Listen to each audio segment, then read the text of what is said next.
Hello and welcome to another episode of Literary Gladiators, the show where we discuss and debate literature in all of its forms. If it's written work, it's game. Let's meet the panel.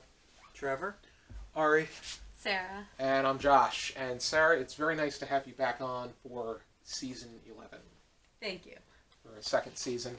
And today we're going to be going over a poem that Ari suggested right from the gate. He really enjoyed it. It really spoke to him. And it is called 25 Stanzas for Consideration by Gordon W. Hand. And Ari, you wanted to present us with the discussion starter?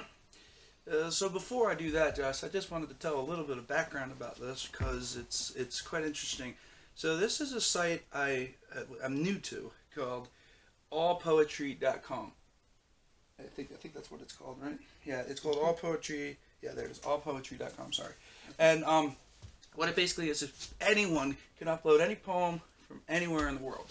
And you put it on there, and, you know, the thing is usually to upload a poem, you have to, like 3 other people's poems, and then, like, that's kind of how it works. So everyone kind of gets a fair inclusion. Now, I didn't upload any poems on All Poetry. I was going there because I was looking for a poem that was not like old, like not Emily Dickinson, not Robert Frost, because there are so many good ones from those guys. I wanted to look up something more modern and contemporary. Part of the reason why I'm looking into literary magazines a bit more. So it's almost the same as looking into a literary magazine, except this is just poetry and nothing else.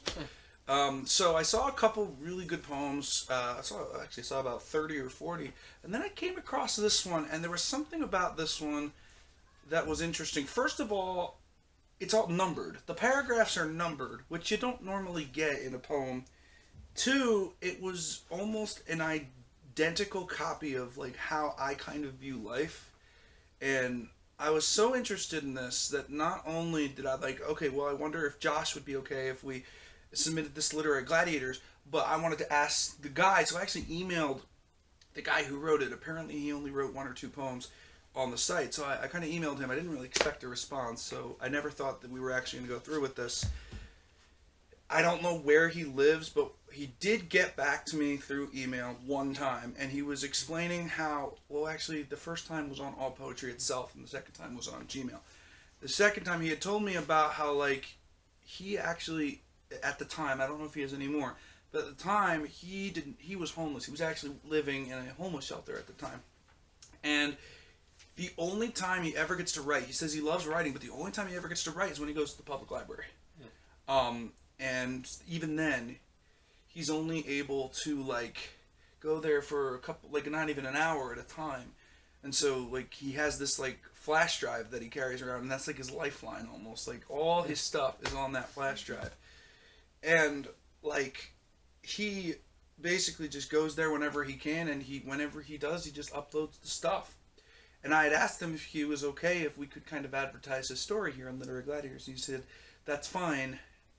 He was actually very much I don't think in-depth is the word. I think more like he was very happy that we were doing it. Unfortunately, I haven't heard from him since, but that's kind of the backstory of this poem, which is called 25 Stanzas of Consideration. And my question... Of consideration. Okay. Of consideration. Yeah. I think it's of. Yes, it is. It is of, yeah. So my question, it's a very basic question, and there's nothing complicated about this, but, like, what do you guys think is going on in this poem? It's a very base. I know my discussion questions are usually a little more specific, but honestly, there is a lot going on here, so I'm wondering what you guys think, like, the general message that Mr. Hand is trying to kind of bring out to us, or to people in general, or is it something that he is attacking, or is it something that he's defending? Like, what do we think it is? I think after being on the panel with you for 9 seasons, you got to be a bit more specific about Mr. Hand, because... oh, sorry. Yes, of course. W. Hand. You know what I meant, though. I knew what you meant. It took me... He was talking about me. Shut up. But I'm going to be pretty honest with my thoughts about this poem throughout the discussion, but I would say that the basic meaning to the poem refers to the challenges and strain that come with being kind and empathetic to other people, even if it starts to consume oneself, and whether or not there's a such thing as putting your resources into people that do not need it from you, or whether or not being kind to other people is are you doing it for yourself? Are you doing it for them? Are you doing it for the greater good? And in a way, that's why this kind of spoke out to me, because I was saying, like, in the last year, a lot of times I was reaching out to people trying to help them, and they just didn't accept my help. So it felt very... When I read this, I felt, oh, I'm not the only person with this type of issue. Like, this is a thing that people go through all the time. Mm-hmm. And recently I've kind of, like I said a couple weeks ago on one of our episodes, I basically said that, I'm going to cut doing that because, like, if people want to do something that is not good for them, let them do it. Because I think that if I try to change that, in a way, I or the person who's doing it kind of becomes God, and that's not entirely fair. Mm-hmm. So, but I think this is why this spoke out to me so much. Mm-hmm. Your thoughts, Trevor, Sarah? Well, it kind of strikes me as being he's going through a lot of pain just by going on in life, but yet, despite the pain he does go on, it almost strikes me as being like the Dhammapada as retold by Ezra Pound. Is that a poem or a short story? Well, the Dhammapada is basically a series of scriptures of short sayings by Siddhartha Gautama. Oh, I know, the Buddhist guy, yeah. Mm-hmm. Mm-hmm. Ezra Pound was a poet. Mm-hmm. Author of the cantos. Mm-hmm. Hang it all, Robert Browning and so forth. So we're not talking about Pokemon when you say canto. Right. Okay. So this is canto with a C. Got it. Just like whenever I mention Mecca, it's always M-E-C-H-A. But that's another story. Homonyms for the win. And Sarah? I'm trying to think. I thought it was really beautiful. I think similar to you, Ari, when I was reading it. I was reading it just before as I was walking through a park, and I was like, oh, like someone else is like me too. Like that is really reassuring to know. And it kind of seems like the sort of writing, when someone's writing, it's kind of like half like their own kind of therapeutic journaling, half like their creation of what they're going through, where it's kind of like you're grasping at straws, like make sense of it, but it's also beautiful, but it's like you're trying to cope with it, but you're like grappling with all these things at once. Yeah, it's interesting you mentioned that, because it didn't feel like a contemporary, straightforward poem. This felt like someone writing down their thought, because it didn't. There were some stanzas that rhymed, and there were some that didn't. So it's like you can kind of see sometimes, if you look carefully, like when I read it, you can see where the disjoints are, where he may have stopped writing for a day and then came back. Because you can kind of see sometimes the topic changes a little bit. But I within think... a stanza? Not within a stanza, but like after a stanza. I can't really specifically tell you where. Sometimes he uses flowery language in particular stanzas, too. Yeah, but I think... What I really like about this is it seems more real. It doesn't seem like you write down a poem and it's all this. Yeah, it's a little cryptic, but there's something about the writing that feels real. It doesn't feel fake. If that makes any sense to you guys. Oh, I think it makes sense. I would say like that what he wanted to say was written down the way he wanted to say it. Yes. In the feelings that he had. And in a way, you can see the senses of disjointment, probably depending on his mindset within a given day. For instance, at the beginning, he was talking more about selfishness, and I see that as a whole, because one of the lines within the second stanza that stuck out to me was, "The wars aren't always deadly, but deadly wars are lenient compared to the power of the mind." And what I saw in that is, you have these people may die in war, but ideas that trigger war and the people that are declaring war and their selfishness continue to live on. And that is a burden on the world, and a burden on people that are trying to be empathetic toward others. I can tell this. I can also tell that Mr. Handy had definitely a strong education, because he uses a lot of. This might just be someone who had a strong education and then it kind of fell out afterwards. Mm-hmm. But yeah, you're right. That particular line is a strong line. Mm-hmm. I'm looking at it right now. There's a few of them that I just I couldn't help but write. Wow, the one about the computer killed my heart and then my telephone broke it. What number is that? 16. 16. And see, some of this I'm not 100% sure what it means, so that's kind of like, what do you think that means, Josh? Like discussion-wise. I think that if there's my take on, I'll just read the whole stanza because it's probably better to just read the whole thing. My take on 6 in the evening, a family-friendly time for dinner, eating, drinking, and the table is happy, but how am I supposed to stop a story ready to eat away at my feelings? In just 1 hour, the computer killed my heart and my telephone broke it. That's what the whole stanza is. I look at social media and direct contact with other people that may not be initial relatives. The fact that when you're on social media, people are sharing their thoughts and feelings frequently, sometimes in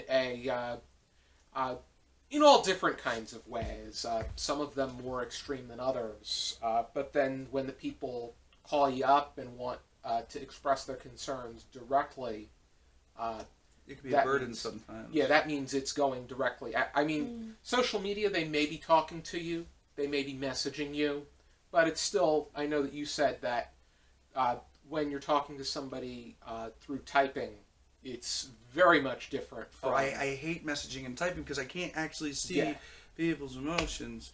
Like right now, I can tell you're pretty happy because you're smiling, but when you're on the phone, I can't tell that. Even if you put emojis, it's not the same thing. Yeah, it's not. Sarah's usually happy on the. Well, I guess I made a good guess. And on social media, unless she's not. But yeah, it's just so hard to read people when you don't see their faces. Mm-hmm. That's the problem and even for me personally, when I do see their faces, it can be hard. There have been times I've made mistakes like that, where like someone will say something and I didn't realize they were sarcastic. You know, because I can see when you are having an enjoyable, what you think is a bit of a relieving discussion with family over the dinner table. It's even if it's intense, your general day is usually over if you work during the day and then come home to that. But then you decide you're going to go on Facebook and whatnot. And there's something interesting here. That some of the stanzas are only a line or two long, especially the last one, which is just one line. And I also appreciate, like, at the end he just writes "God bless." That seems more important than just the 2 words. But when I saw 20, because I think "God bless" is a term that just means they have a sense of compassion for you, and that you are still a living being that's entitled to what's right, even if you provide a sense of burden on them with their. It's just like a struggle for what's right and what's wrong, and what opinionated could be right and wrong as well. And I thought it was cool at the end when he said "God bless," because after like stanzas of grappling with all these human things like empathy and feeling drained from wanting to be empathetic and kind, like he still wishes people God bless. You know, after all that thinking, he's like still saying God bless to whoever that he might never meet will be reading his poem, which I think is cool. But I really like this one line, if you don't mind, for stanza 20. It says, "The mind of the magistrate unchanged, the judge to justify, the people to hate, and the sad little man broken in two." I'm not entirely sure what that means, but it just seems like it's talking about like the guilty and innocent parties, you know, and the one that's stuck in the middle, like the one person who's stuck in the middle, who the other two are kind of making the decision. So it's a bit of a court reference there. Yeah, I would say. Go ahead. Yeah. The line that I was not a huge fan of is, or the stanza I was not a huge fan of was number 22. 22. This is very much a drug. Helping people in itself is a narcotic. I must be an idiot to think about getting a high off of empathy.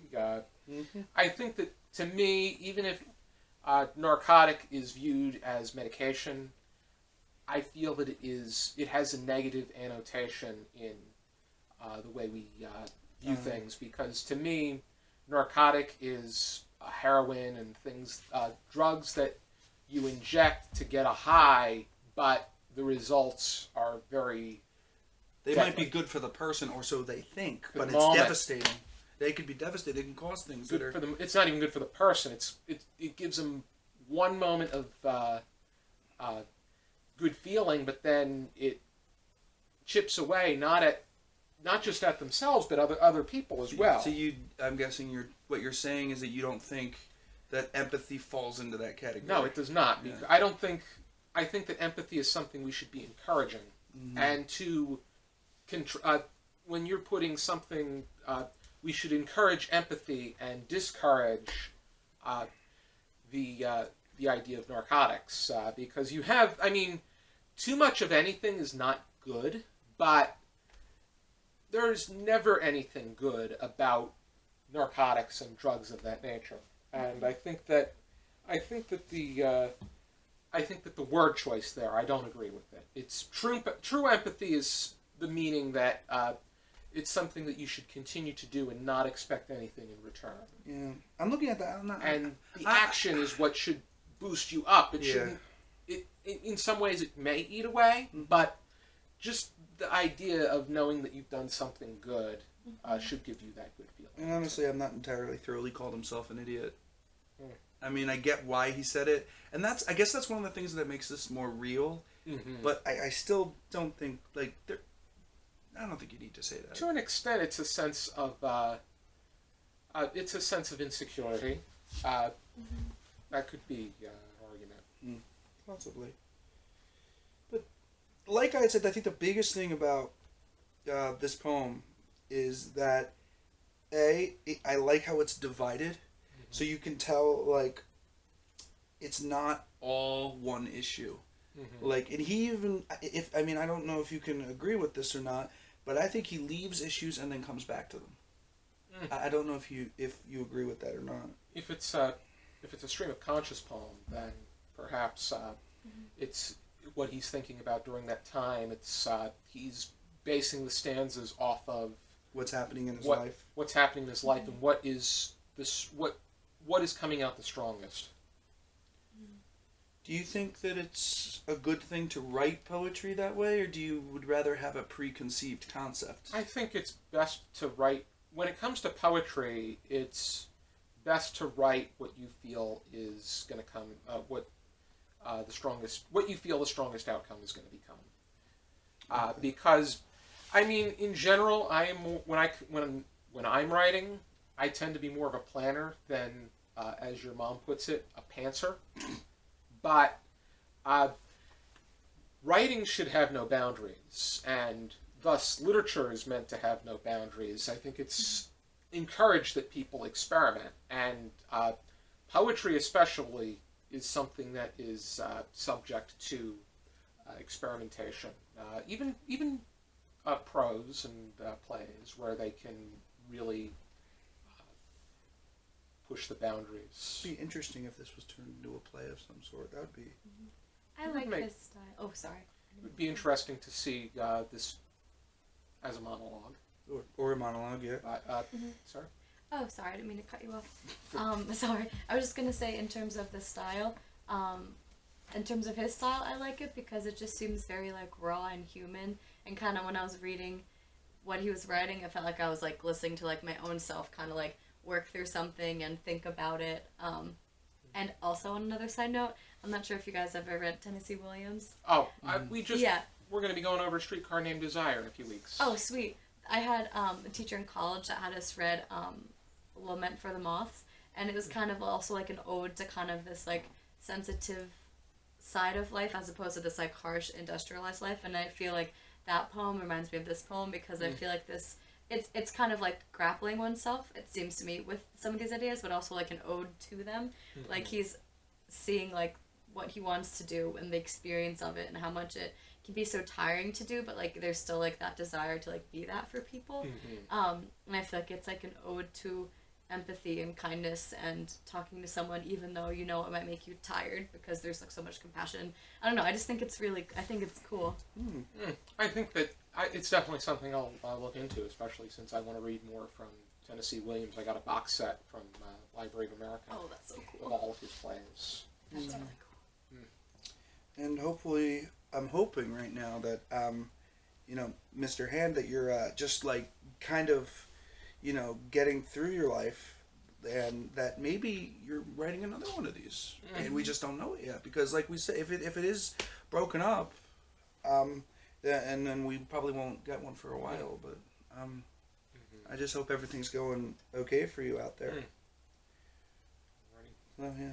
Do we have any final thoughts? Final thoughts, Trevor? Be interesting to definitely see more of his work. I agree with that. I think I think my final thought is the fact that there is no such thing as being too empathetic. I think that I know that there are people that are just not worth your time and efforts, but I think that I think that being the kindest person, the most empathetic, the most thoughtful person that you can possibly be is what should be driving us. And I think that if more people thought this way, the world would be a better place. I want to mention, just because you said that, another book. However, before I mention, I just want to say it is a slightly religious text, and I want permission if I can bring it up. It's a Jewish Oh, yes. Okay, so it's a book called Igeret HaRambam. Rambam was a scholar back in the days, and he wrote a letter to his son about, like, when you, even if you're really upset or really angry or frustrated at someone, the best thing for you to do is to be humble to everybody. To, treat others the way that you want to be treated, but to do it with everyone, even if someone is really angry, even at you, you treat them. You treat them with humility. And I actually recently got that book as a present from my friend Ezra's family, and I know that Ezra's mom told me that she basically reads that book every single week, or at least as often as she can. It's just a letter, and then the book is like commentary and stuff, but the letter she reads every single day to remind herself of being humble and to have humility with people. And I think that's something. Humility and empathy are the two things that, like, people struggle with, whether it's inadvertent or not. I think the golden rule is the most important thing to live by. I personally, and I think that it's a very great indicator that with anybody, you honor the golden rule with any person, and if they respond to that, then you have done your part. If they do not, it's on them. That's the way I see things. Do you have any final thoughts, Sarah? Oh yeah, it was like a final thought and the, I guess, version of a line. I really like the line when he said, at the end, I think it was, the world needs people like me and I need... Oh, that one, 23. Yeah. The world needs people like me and I need worlds like this one. I do think the world needs people like the author, Mr. Hand, and I think there's something really honest and loving about it, kind of acknowledging, like, the struggle of being human in all of its ways, but that the world needs people like him because it does, and that he needs worlds like this one. I don't know, I've, like, had those kind of thoughts, and maybe not in those words, but, like, in feeling before, and I do think that, like, everyone alive, like, the world does need someone like that person, and we do need, like, a way to occupy space and live and do all those, like, human things. So I just thought it was really cool. That was a good way to end it. I agree. I think that there's just so much to think about when it comes to each of these stanzas, because many of them connect to one thought, but at the same time they present so many different angles and so many different things. Alrighty, we will leave a link down below to where you can find this poem. It's on allpoetry.com. And I should say to everyone, not just Mr. Hand's poem, but if you see, like, all kinds of poems on All Poetry, please support your poetry writers, because these are people who, have all kinds of different lives they're leaving and all kinds of writing that they put up. Some people only put up 1 or 2 poems, and some people put up hundreds and hundreds of poems. And also, if you want to submit your own poetry, this is a site to do it. For every poem you submit, you should, I think it's asking you to rate 3 or 4 other poems. So you also get to read other poems by other people while you update your new ones, upload your new ones. So it's a really cool site. And although I haven't uploaded anything, I haven't done poetry in a while, I've definitely checked some of the stuff out there, and some of the people there, they're really good. They may not know they're good, but they're really good. And support literary magazines as well. Of course, yes. Because this also provides you with the opportunity to familiarize yourself with newer writers in contemporary stuff in outlets of that nature. I know that's Ernest Hemingway started by submitting to literary magazines. I'm excited for when we do Have or Have Not in a couple seasons. We did 50 Grand, and that was featured in that made its appearance in the Atlantic Monthly. So Atlantic pretty much does articles now, a lot of it political, but they still produce literature here and there. But thank you for tuning into this video. I hope you check out some more videos from our channel. If you like what you see, please subscribe to the channel, and be sure to give each of our videos a good old like. And we would be happy to continue this discussion in the comments. We would be happy to engage in a discussion with you, the viewer. Yep, and we'll keep the link in the description. Alrighty, be sure to join us next time for another episode of Literary Gladiators. For now, keep reading. Thank